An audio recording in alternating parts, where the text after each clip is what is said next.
नमस्कार, मैं दिव्या और इस वक्त आप देख रहे हैं झलको दिल्ली। आज जो कहानी हम आपको बताने वाले हैं वो बेहद आपको हैरान करके रख देगी। मुंबई में दो नौजवान एक दूसरे से मिलते हैं। उन दोनों को एक दूसरे से बेहद प्यार हो जाता है, जिसके बाद वो परिवार के पास जाते हैं, लेकिन परिवार उन दोनों की प्यार को स्वीकार नहीं करता है। मुंबई छोड़कर दिल्ली आकर मेहरौली के एक फ्लैट में रहने लग जाते हैं। लेकिन इसके बाद जो कुछ होता है वो वाकई आज आपके रोंगटे खड़े कर देने वाला है। आफ्ताब अपनी ही लिव इन पार्टनर श्रद्धा की हत्या कर देता है, जिसके बाद उसके शरीर के 35 टुकड़े करता है और दिल्ली के अलग अलग जगह पर फेंकना शुरू कर देता है। आफ्ताब ने हत्या की साजिश कुछ इस तरीके से बुनी थी कि पुलिस का उस तक पहुंचना नामुमकिन था। पुलिस ने इस हत्या को सुलझाने में 6 महीने लगा दिए और आखिरकार 6 महीने बाद आफ्ताब की आज गिरफ्तारी हो ही गई। आपको बता देते हैं कि ये घटना ऐसी है जिसको सुनकर आपके वाकई आज रोंगटे खड़े होंगे। सबसे पहले आफ्ताब की तस्वीर को देखिए। इस तस्वीर को ध्यान से देखिए। इस तस्वीर को देखने के बाद आपको यकीन नहीं होगा कि ये शख्स वही है जिसने इतनी क्रूरता की, इतनी घिनौनी हरकत को अंजाम दिया। इसका पूरा नाम आफ्ताब अमीन पूनावाला है।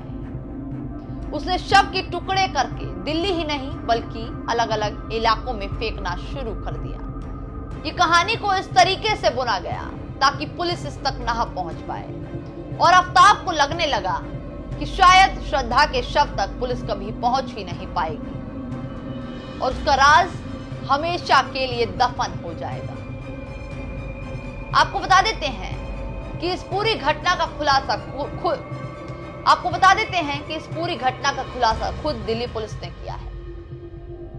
इस पूरी घटना को बीते हुए 6 महीने हो चुके हैं। ये पूरी घटना 18 मई की बताई जा रही है, जब आफ्ताब और उसकी लिव इन पार्टनर श्रद्धा के बीच में झगड़ा होता है।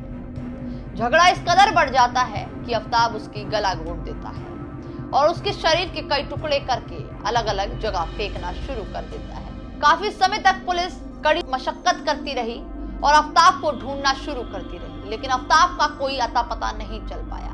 आपको बता देते हैं कि श्रद्धा के पिता, जिनका नाम विकास मदान बताया जा रहा है, उन्होंने इस रिश्ते को स्वीकार नहीं किया था और अपनी बेटी की जानकारी वो सोशल मीडिया से आए दिन लेते रहते थे। लेकिन कुछ दिनों बाद उन्होंने देखा कि सोशल मीडिया पर उनकी बेटी की अपडेट आना बंद हो गई है।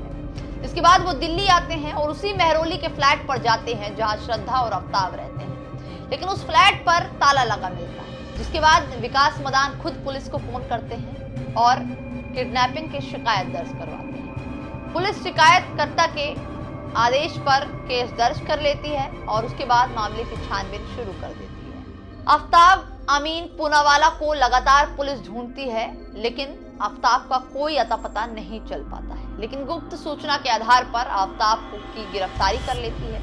सख्ताई से उससे पूछताछ की जाती है, लेकिन वो कुछ नहीं बताता। लगातार पुलिस को गुमराह करने की कोशिश करता रहता है, लेकिन जब पुलिस उस पर दबाव बनाती है तो पुलिस को सब कुछ वो बताता है, जिसमें वो बताता है कि 18 मई को दोनों के बीच में झगड़ा हुआ था। श्रद्धा बार बार उस पर शादी का दबाव बना रही थी और उससे शादी करना चाहती थी, लेकिन आफ्ताब बार बार शादी करने से मना कर रहा था और इसी को लेकर झगड़ा इस कदर बढ़ जाता है कि आफ्ताब श्रद्धा की गला घोंटकर हत्या कर देता है और उसके बाद आरी लाता है और उसके शव के 35 टुकड़े कर देता है। ये कहानी यहीं तक नहीं रुकी। उसके बाद वो बाहर जाता है और 300 लीटर का एक बड़ा फ्रिज खरीद के लाता है। 18 दिनों तक वो शव के टुकड़ों को उसी फ्रिज के अंदर रखता है। उसके बाद हर रोज 18 दिनों तक वो घर से रात के 2 बजे निकलता है, एक पिट्ठू वाला बैग लेता है, उसके अंदर शरीर के अलग अलग टुकड़ों को रखता है और दिल्ली के अलग अलग जंगलों में जाकर फेंकना शुरू कर देता है। ये कहानी ऐसी है जो आपको कहीं ना कहीं नेटफ्लिक्स की किसी क्राइम सीरीज की याद दिला देगी। आफ्ताब को डर था कि उसका राज कहीं खुल ना जाए, इसीलिए रोजाना दिल्ली के अलग अलग क्षेत्रों में एक एक शव को फेंकता था और उसको लगता था शायद इसको जानवर खा जाएंगे। लेकिन 6 महीने बीतने के बाद पुलिस ने कड़ी मशक्कत के बाद आफ्ताब अमीन पूनावाला को गिरफ्तार कर ही लिया। पूछताछ में जो खबर निकल कर आ रही है वो हम आपको साफ तौर पर बता रहे हैं कि गिरफ्तारी के बाद वो खुद बताता है कि एक लड़ाई हुई थी, उसके बाद उसने गला घोट दिया, 18 दिनों तक शव को घर में रखा और अलग अलग हिस्सों में फेंकना शुरू कर दिया।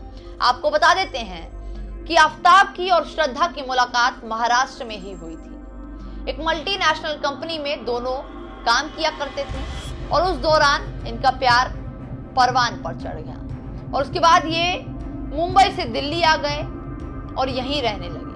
विकास मदान जो कि श्रद्धा के पिता हैं, उनका यह भी कहना है कि बार बार श्रद्धा को वो समझाते थे और कई बार बीच में श्रद्धा ने फोन करके घर पे भी बताया है, अपने दोस्तों से भी बताया था कि आफ्ताब उसके साथ मारपीट करता है।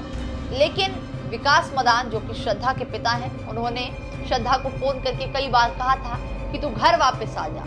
वो कई बार घर वापस भी आई थी, लेकिन जब आफ्ताब घर पर आता था और उसको मनाता था तो वो वापस आफ्ताब के साथ चली जाती थी और ये सब कुछ चलता रहा और आखिरकार जिस चीज का डर था वही हुआ। श्रद्धा के पिता का कहना था कि शायद अगर उस दौरान मेरी बात श्रद्धा मान लेती तो शायद आज वो हमारे बीच जिंदा हो। हालांकि आज आफ्ताब अमीन पूनावाला की गिरफ्तारी हो चुकी है और पुलिस को वो सारे ठिकानों के बारे में खुद बता रहा है जहां जहां पर उसने श्रद्धा के शव को फेंका था। पुलिस लगातार छानबीन कर रही है, सीसीटीवी फुटेज के आधार पर भी जानने की कोशिश कर रही है, लेकिन अभी तक शव के टुकड़ों को बरामद नहीं कर पाई है। लड़के आए थे मुंबई से, वो लोग यहाँ पे आके जब रहे कुछ दिनों बाद लड़की के फादर को मुंबई में आइडिया लगा कि लड़की मिसिंग है, लड़की से बहुत दिन से टच में नहीं आ पाए। तो लड़की के फादर मुंबई पुलिस में गए मिसिंग रिपोर्ट दर्ज कराने। उन्होंने आफ्टर इंक्वायरी फाइंड आउट किया कि लड़की की last location was in Delhi. तो हमारे पास PS मेहरौली में वो लोग आए और हमने फिर इमीडिएटली लीगल एक्शन इनिशिएट कर दिया इसमें। सर क्या प्रोफाइल है लड़के की और लड़की की, और मुंबई से कैसे आए, वहाँ क्या काम करते थे? वहाँ पे दोनों प्राइवेट जॉब करते थे, कभी कॉल सेंटर में या फिर किसी और प्राइवेट फर्म में, दोनों जॉब करते थे, लड़का लड़की दोनों। यहाँ पे भी आके इन्होंने, लड़की ने जॉब स्टार्ट नहीं की थी बट लड़का was in a job. After the incident लड़के ने कोई जॉब ज्वाइन कर ली थी, यहाँ पे वो जॉब करते थे। सर लड़के का और लड़की का नाम बता दीजिए। नाम लड़के का तो आफ्ताब पूनावाला है बट लड़की का नाम अभी डिस्क्लोज नहीं करेंगे ऑफिशियली। सर किस तरह ये दोनों संपर्क में आए और क्यों आखिर ये हत्या को अंजाम दिया गया? ये जो मालूम चला पूछताछ के अंदर कि ये लड़का लड़की किसी एक डेटिंग ऐप के थ्रू टच में आए आपस में। मुंबई में ही आए थे, देवर एंड लिवर रिलेशनशिप वहाँ पे भी, यहाँ पे भी आके इन्होंने कंटिन्यू किया और उसके बाद इनके थोड़ा फ्रिक्वेंटली झगड़े होने लगे। जब झगड़े होने लगे तो कभी चीज़ें आउट ऑफ कंट्रोल हो जाती थी, दोनों टेम्पर लूज़ कर जाते थे। बट इस पर्टिकुलर इंस्टेंस में लड़के ने अपना टेम्पर लूज़ किया और लड़के ने लड़की को मार दिया। सर कब मारा, क्या तारीख थी सर, और ये कैसे समवेयर इन मई जो लड़के ने बताया, इसने लड़की को मारा। और इसकी बॉडी किस तरह से सर? बॉडी का ये है कि इस लड़के ने जो बताया कि जब उस टाइम हो गया इंसिडेंट तो इसने लड़की की बॉडी फिर थोड़ा कट करके डिस्पोज करी। कहाँ डिस्पोज करी और क्या सर आप लोगों को बॉडी मिल पाई है? आसपास के एरिया में इसने अलग अलग पार्ट्स डिस्पोज करे और कुछ कुछ मिला है उसको। अभी it is yet to be confirmed कि वो बॉडी पार्ट्स किसके हैं, ह्यूमन के हैं, क्या है, आगे इन्वेस्टिगेशन का पार्ट है वाला। तो अभी क्या आपने इसको अरेस्ट कर लिया है सर? बिल्कुल अरेस्ट कर लिया है, द इन्वेस्टिगेशन स्टिल ऑन। अब देखना ही होगा कि क्या कुछ आगे की कार्रवाई होती है, क्योंकि बेहद हैरान करने वाली खबर इस वक्त हमारे सामने आई है। फिलहाल के लिए बस इतना ही, अपनी राय जरूर दीजिएगा।